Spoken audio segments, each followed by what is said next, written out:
Mientras se arregla el equipo para proceder con la proyección, quiero decirles que esta experiencia que yo tuve al verlos, al saludarlos, para mí ha sido una gran bendición. Soy profesor de estudiantes universitarios y quisiera que ellos hayan estado acá para ver lo que yo vi esta noche. Ustedes son una inspiración. ¿Cómo quisiera yo ver en otras partes del mundo lo que yo veo aquí en México?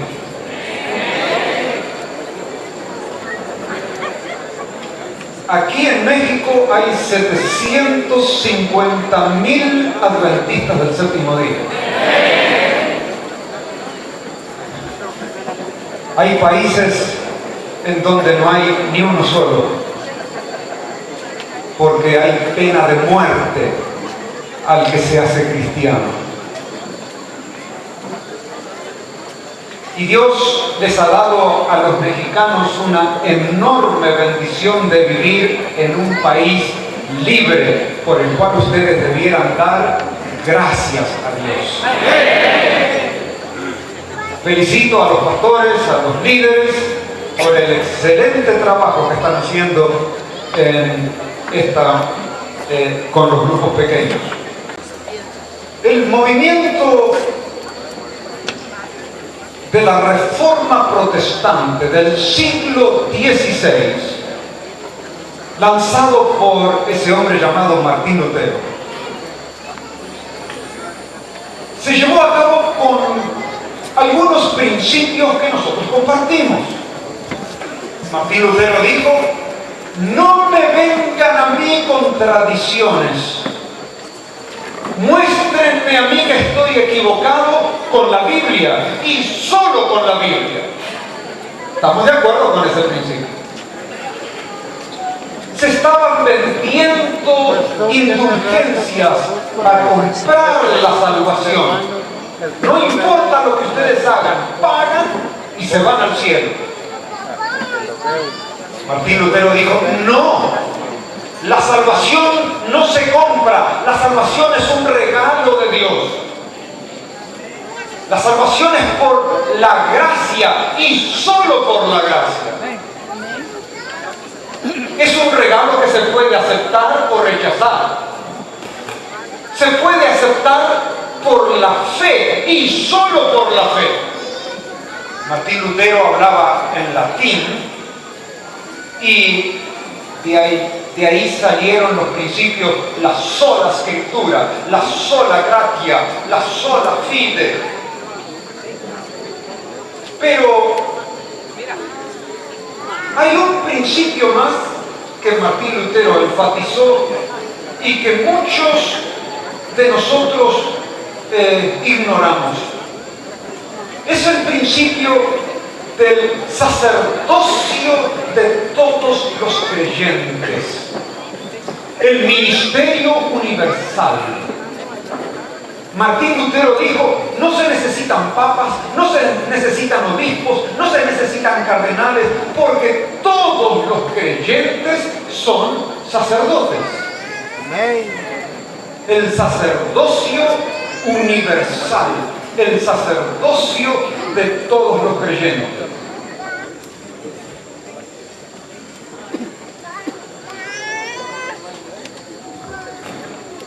Y temo que muchos de nosotros, no ustedes, estamos prestando solo atención con los labios a este principio del sacerdocio universal de los creyentes. Y quisiera verlo en esta noche. Es el fundamento de la iglesia, el fundamento teológico para lo que ustedes están haciendo. El principio es que cada creyente es un ministro. Ustedes que tienen su Biblia, tomen la Biblia y ábranla en Éxodo capítulo 19. Un capítulo antes de los 10 mandamientos que se encuentran en Éxodo capítulo 20. Está hablando Dios al pueblo de Israel. El pueblo de Israel había vivido en la esclavitud por más de 400 años en Egipto. Y Dios le dice a los israelitas: ¿quiénes son ustedes? Yo los tomé, dice en el versículo 4, sobre alas de águila, y os he traído a mí, los saqué de la esclavitud de Egipto. Versículo 5. Vosotros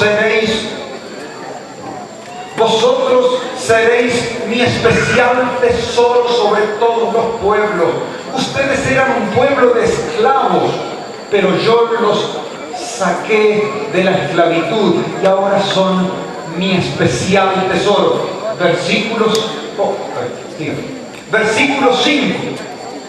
Y vosotros me seréis un pueblo de reyes y sacerdotes.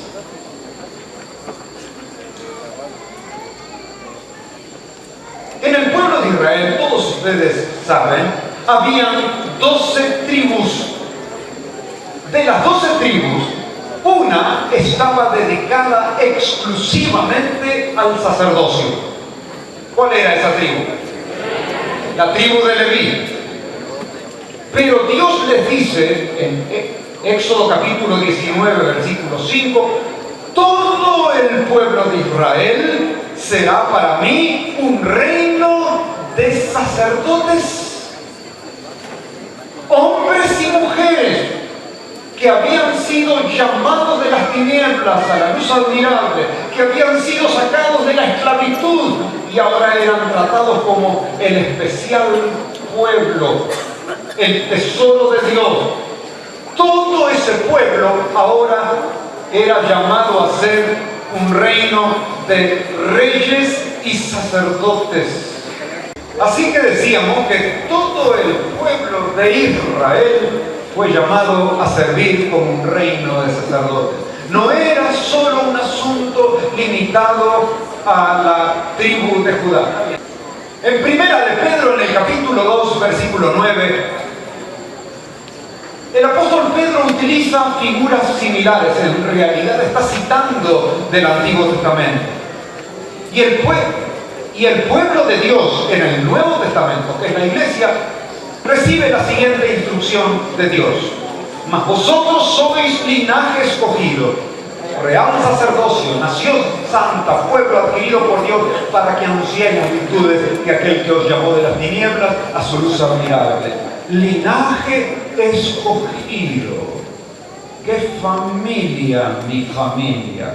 La familia de Dios es un linaje escogido. Este es el príncipe Carlos, hijo de la reina de Inglaterra. La reina lo coronó como príncipe de Gales, heredero al trono de Inglaterra. Es el príncipe Carlos. Yo también soy Carlos.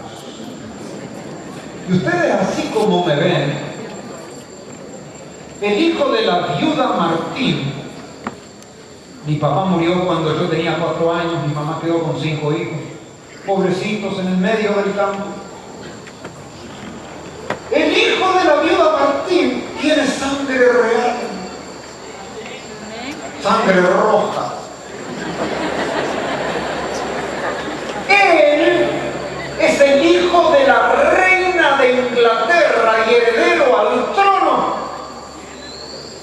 Mi comparación con este príncipe Carlos, porque mi padre es el rey del universo y yo soy heredero al trono. Al que venciere, dijo Jesús, yo le daré que se siente conmigo en el trono, así como yo he vencido y me he sentado con mi padre en el trono. ¡Qué familia, mi familia!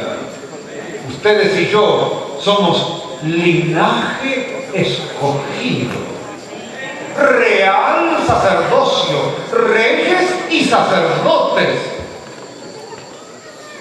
La expresión real sacerdocio enfatiza los derechos del creyente. De paso, no sé si tienen abiertos en la página 35 de su librito. Estamos avanzando acá, 36 por ahí ya va.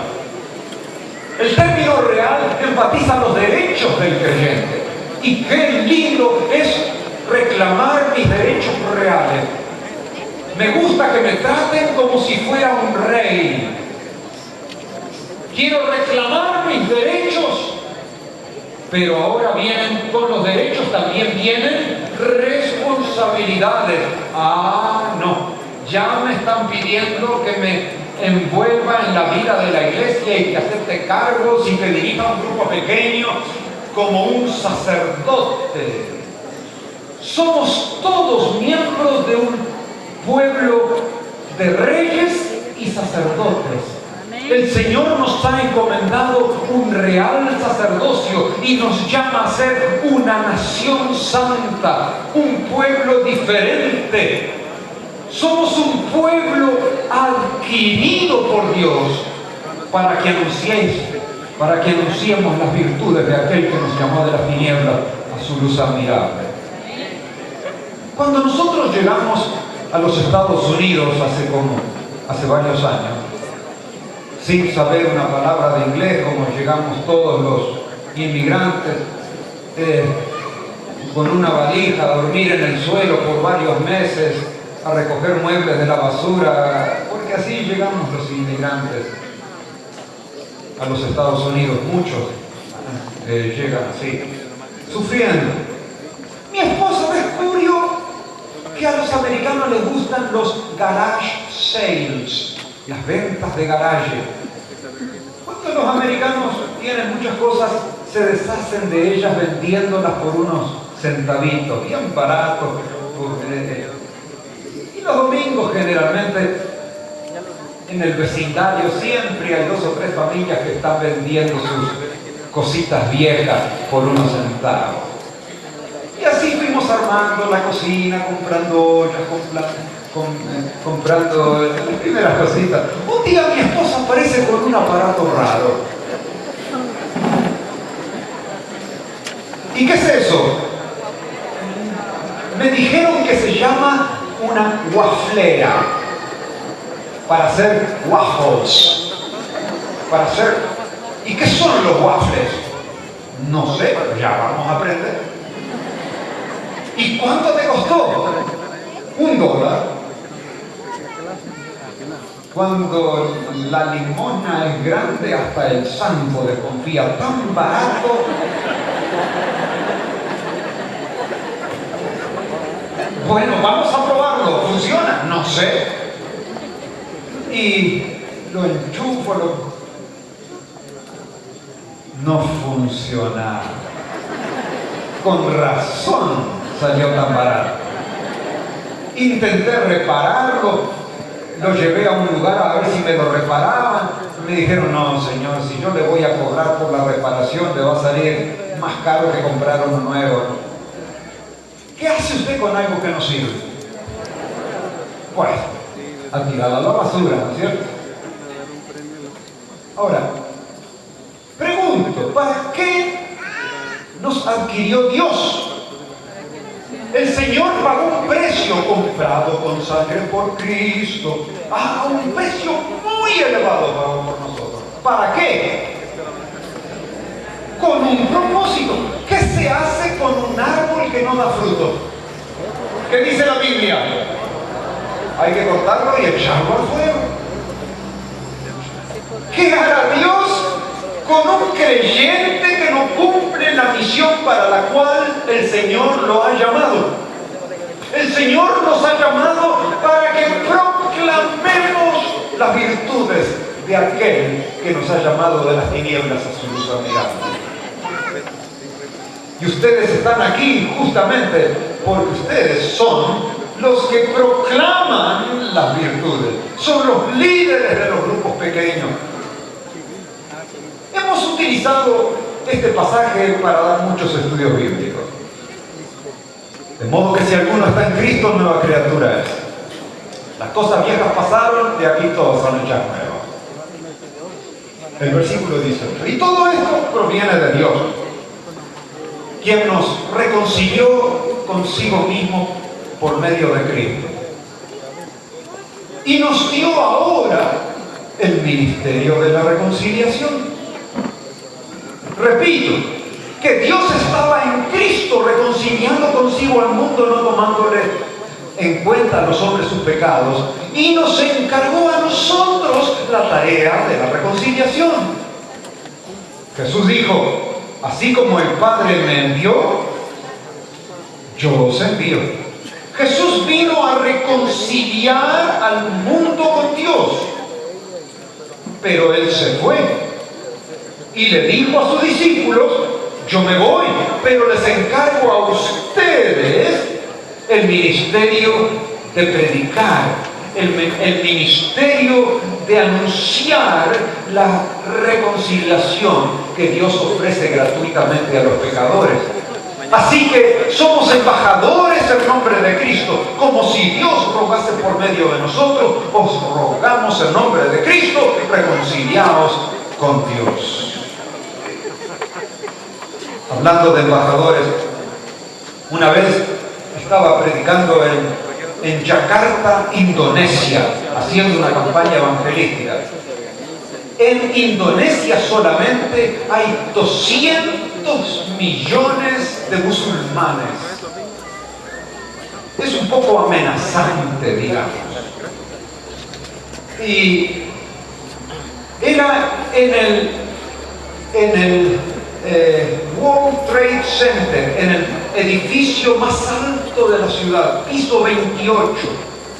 Ahí nos dieron permiso para predicar. Y ofrecimos el oro y el moro, ofrecimos comida gratis a los empresarios y vinieron mucha gente. Estaba yo mirando por la ventanita, así por la cortina, y podía ver gente de negocios, embajadores, Miss Indonesia, había 2 o 3 actores de cine. Y yo empecé a pensar, ¿qué hago yo acá?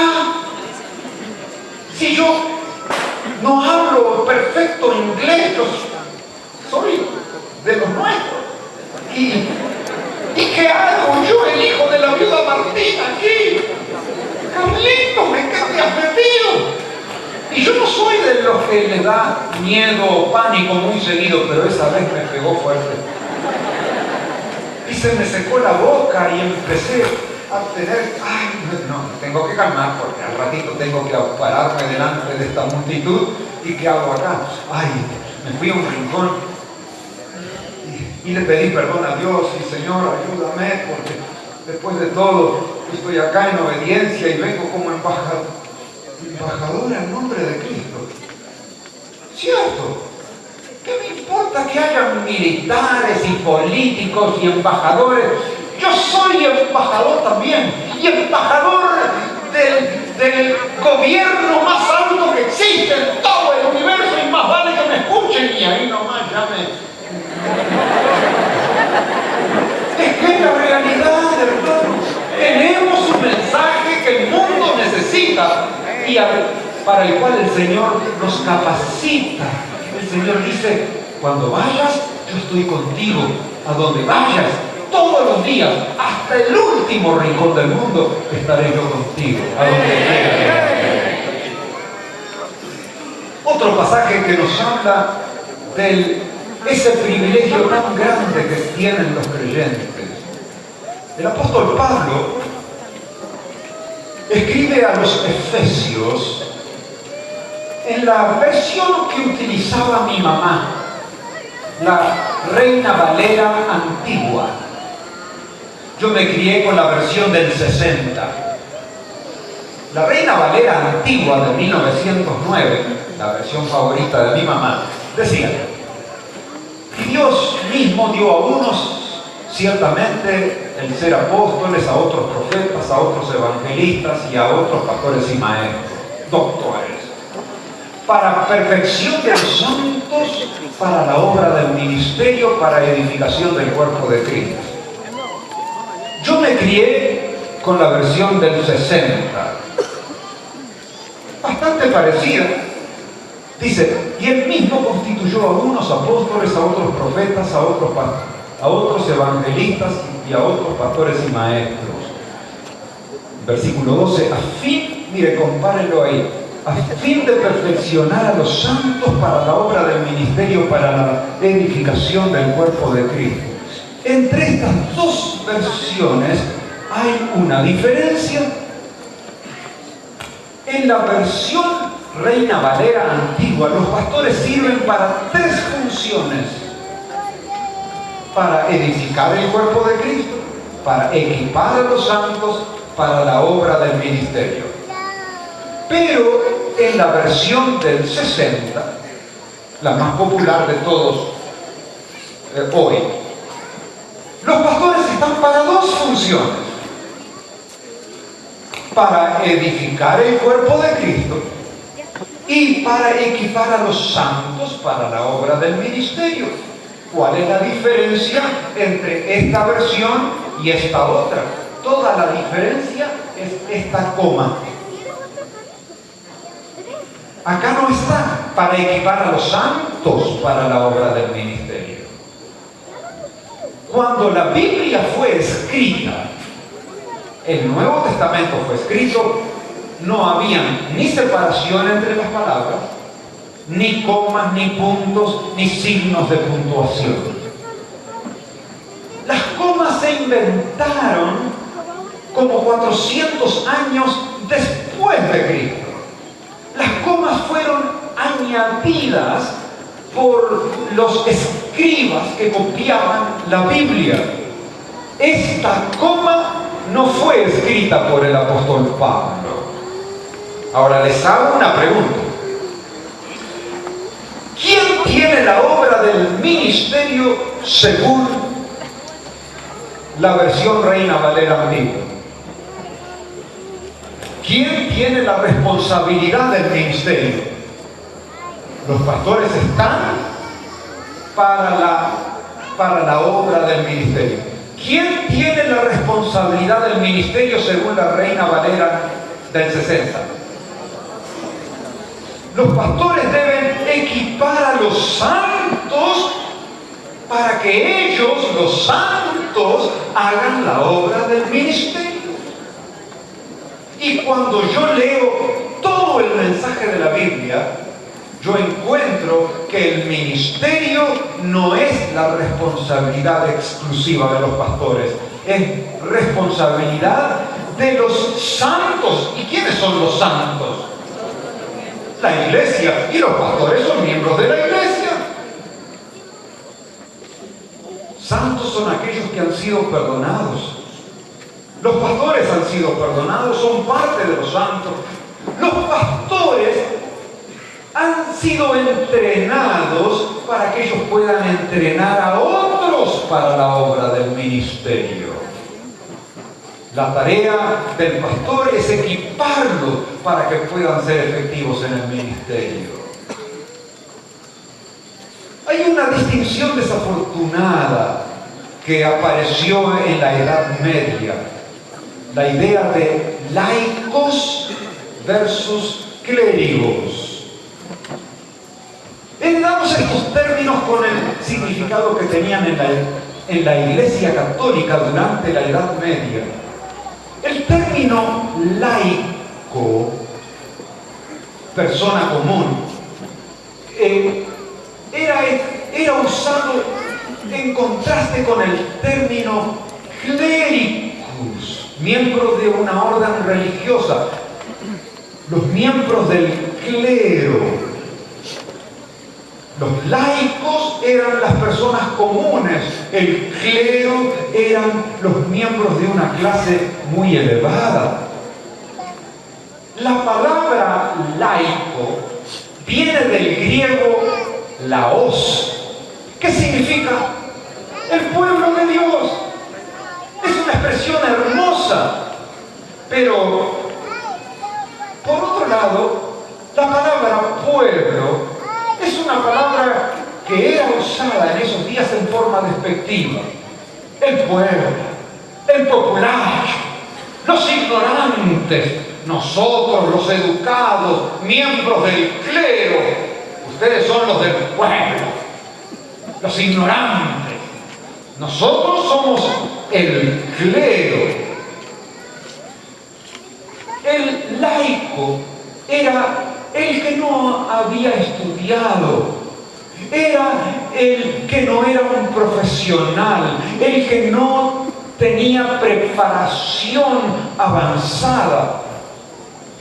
Y en la iglesia, los laicos eran considerados gente inferior. El clero era la clase dominante, era la clase educada, era la clase política, mientras que los laicos eran la clase inferior. La palabra clérigo viene de la palabra griega kleros, que significa herencia. El ministro ordenado era considerado como separado de los miembros comunes, separados del pueblo. Ahora era parte de una clase especial, una categoría diferente, una categoría a quien Dios le había confiado una porción especial de sabiduría y poder. El clero, el clérigo recibía poder a través de la ordenación. Ahora ese clérigo era capaz de transformar el pan en el cuerpo de Cristo, era capaz de perdonar pecados, tenía poderes que los miembros de los que no eran del clero, los laicos, no tenían. Pero en realidad el pastor es separado por ordenación para una forma especializada del ministerio. De paso, este es mi hijo. El día que él fue ordenado pastor, este muchachito acá también,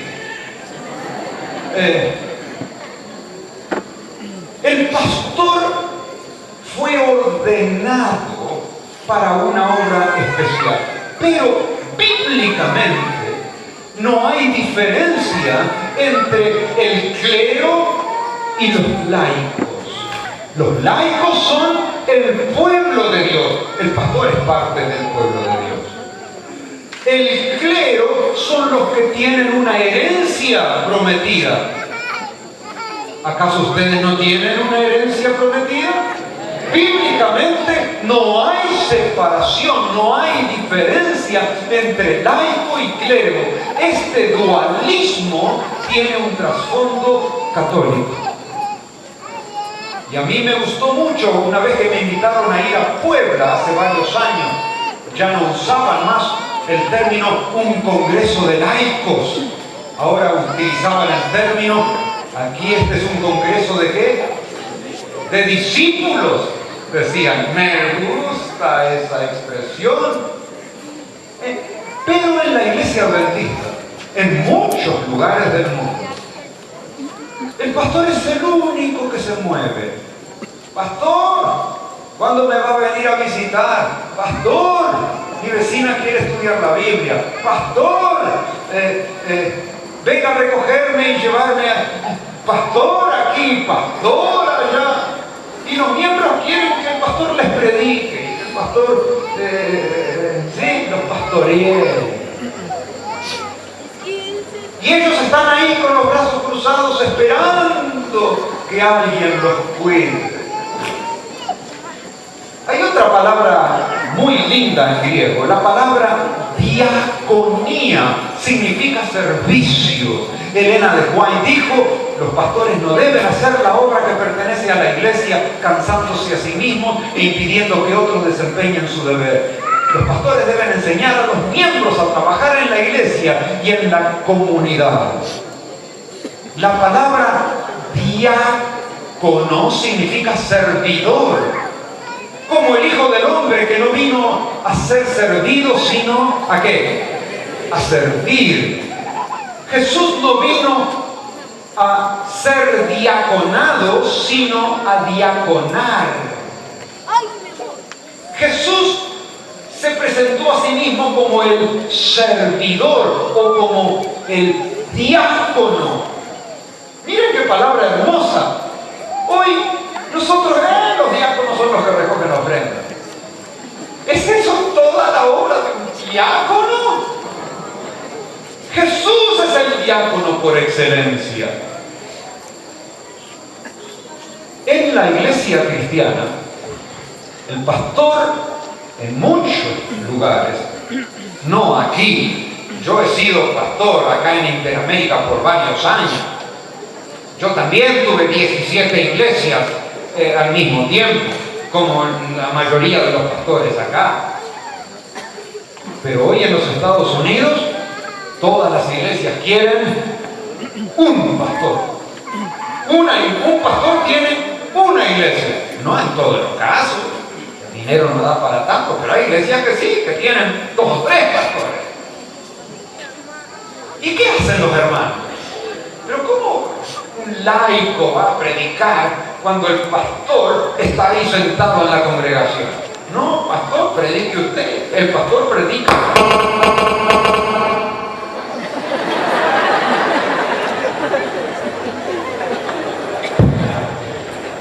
El pastor es el que predica todos los sábados. Sin embargo, eso no es una bendición, es una maldición. Porque el pastor le está impidiendo a los hermanos a desarrollar sus dones espirituales. El propósito de Dios para una congregación no es tener solo un ministro con 100 miembros apoyando su ministerio. No. Dios ha llamado a 100 ministros, cada uno testificando, cada uno ministrando de acuerdo a cómo ha sido capacitado por Dios, todos apoyando al pastor y a los demás en sus ministerios.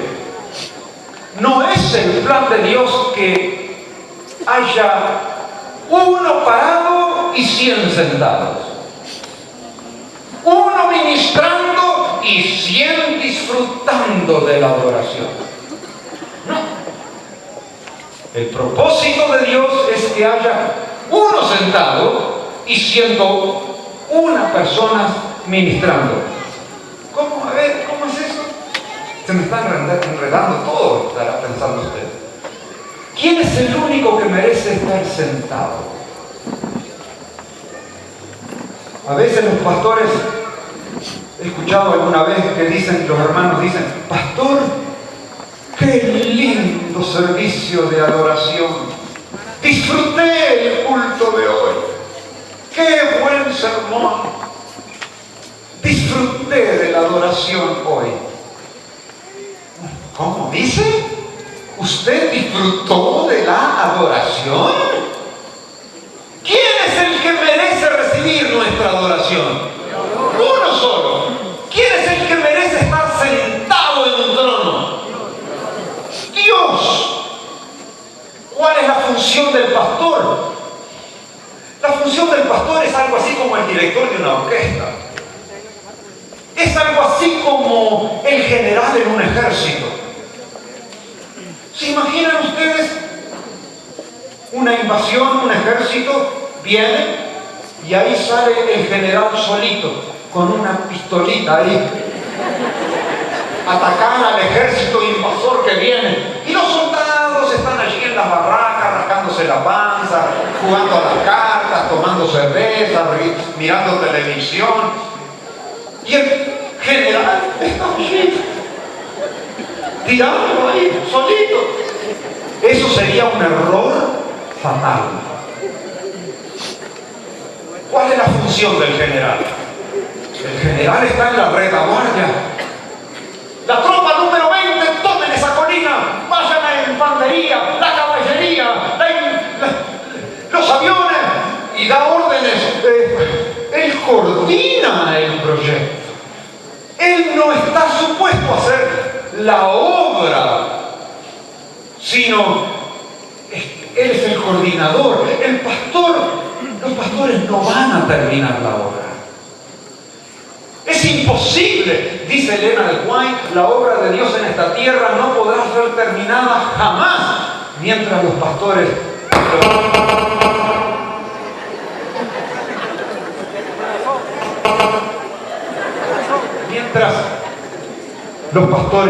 y los miembros no aunan sus esfuerzos. Muchos trabajarían con gusto, dice Elena de White, si se les enseñara cómo empezar. Necesitan ser instruidos y alentados. Cada iglesia debe ser una escuela práctica de entrenamiento para obreros cristianos. ¿Y quién será el maestro en esa escuela práctica? El director de esa escuela práctica. ¿Quién es el director? ¿Quién es el maestro de esa escuela? El pastor. El pastor debe enseñar a cada uno que se añade a la iglesia por la conversión, se le debe asignar su puesto de deber. Y fíjense que el hermano White no dice a los que se añaden a la iglesia por bautismo. Tan pronto una persona se convierte, aún antes del bautismo, esta persona debiera ser incorporada a un grupo pequeño y debiera recibir responsabilidades, recibir su puesto de deber. El mandato que dio el Salvador incluía a los creyentes en Cristo hasta el fin del tiempo. Es un error fatal suponer que la tarea de salvar almas depende solo del ministro ordenado.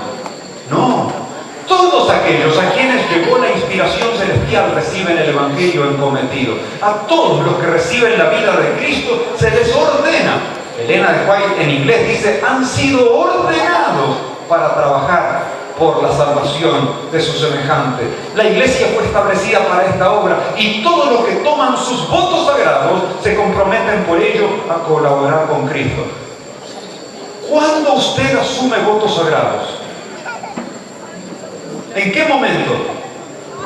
El día que usted entra a la iglesia, el día que usted recibe el bautismo, se está comprometiendo a trabajar con Cristo. Usted está siendo ordenado como ministro. Está entrando al ministerio que le pertenece a la iglesia. El pastor no debe hacer la obra que le pertenece a la iglesia. ¿Cuál es la obra que le pertenece a la iglesia? El ministerio.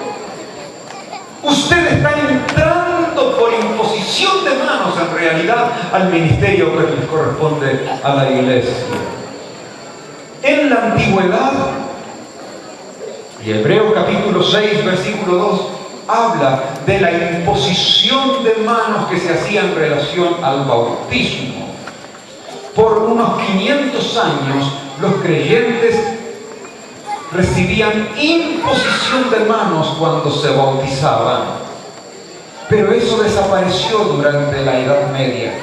Fue hasta los días de Martín Lutero cuando los anabautistas restauraron la imposición de manos en relación con el ministerio. Sin embargo, con el tiempo, en vez de imponer las manos para orar por el bautismo del Espíritu Santo, en Inglaterra los pastores empezaron a levantar la mano.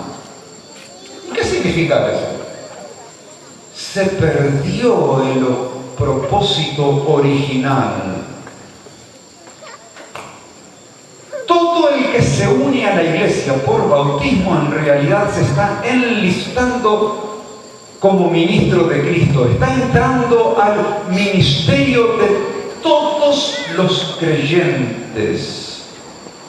Por medio de sus votos bautismales, dice Elena de White, han prometido hacer esfuerzos fervorosos y abnegados para promover la obra de salvar almas en las partes más difíciles del campo.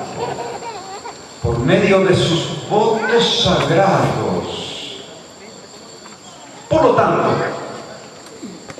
noten que entre otros significados, el bautismo es la incorporación a la comunidad de los comprometidos con Cristo y una ordenación para participar en el ministerio de todos los creyentes. Ahora, el pastor es un miembro regular de la iglesia que ha sido llamado para un ministerio específico y divinamente establecido. El pastor ha recibido entrenamiento para poder entrenar a otros. Entre las muchas responsabilidades del pastor, del ministro, él es predicador, administrador, evangelista, sacerdote, maestro. El pastor es un soldado empeñado en la misma guerra que los demás, pero concentra su función, se concentra en la función de entrenar y equipar a las tropas para la batalla.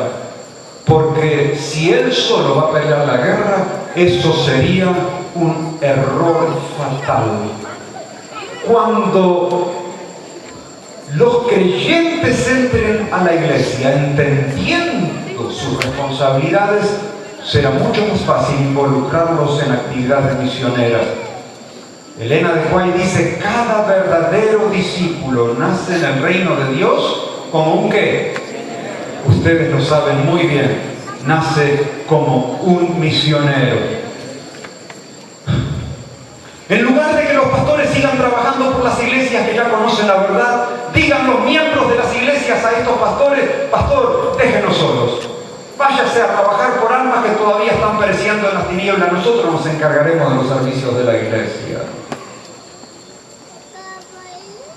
Sigue. Los ministros están revoloteando sobre las iglesias que ya conocen la verdad mientras miles están pereciendo por Cristo. Las iglesias deben ser atendidas y cuidadas, pero no debieran demandar atención continua. Pastores, no eduquéis a nuestras iglesias a esperar continua ayuda ministerial. Los pastores hemos mal educado a las iglesias. Les hemos enseñado que si el pastor no está, como que la iglesia no puede vivir. No, hermanos. Armados con la espada del Espíritu, los miembros de la iglesia, allí en los grupos pequeños, están haciendo la obra pastoral de cuidarse uno a otros, de predicar el Evangelio. Y ya se me terminó el tiempo. La tarea del pastor es ayudar a los creyentes a identificar sus dones espirituales. Muy rápidamente les digo que cada creyente tiene un poquito de todos los dones. No me diga que usted no tiene un poquito de fe, de servicio, de hospitalidad, Todos tenemos un poquito de un don. Algunos tienen mucho en el área de salud, otros tienen mucho en el área de enseñanza, otros tienen... Estos son mis dones espirituales. Los más notables son la enseñanza, la obra pastoral, la obra del evangelismo. Estadísticamente hablando, solo el 10% de los miembros de la iglesia ha sido capacitado para hacer la obra de un evangelista. Estos otros no tienen el don del evangelismo, pero deben cooperar con los esfuerzos de evangelismo. El gran problema en muchas iglesias es que hay muchos que tienen el don del evangelismo, pero no lo están usando. Solo una pequeña porción está haciendo la tarea del evangelismo. Los que no tienen el don del evangelismo, de todas maneras, pueden hacer la obra de un evangelista. Y termino diciendo que la tarea del pastor es ayudar a los miembros a descubrir y usar sus dones espirituales, incluyendo al 10% que está capacitado para hacer evangelismo, pero el resto de la iglesia debe apoyar esfuerzos evangelísticos de acuerdo a sus dones. Y queridos hermanos, confío que ustedes, al terminar en el último renglón de este manualito, ustedes puedan firmar allí: por la gracia de Dios serviré en su obra, de acuerdo a los dones espirituales que he recibido. Le pido a Dios que me permita ser fiel y perseverante en la obra del ministerio que usted puede desempeñar de una manera tan buena como lo está haciendo. Siga apoyando los grupos pequeños y el Señor ha de prosperar su trabajo. Que el Señor siga bendiciendo la obra de los grupos pequeños en esta asociación.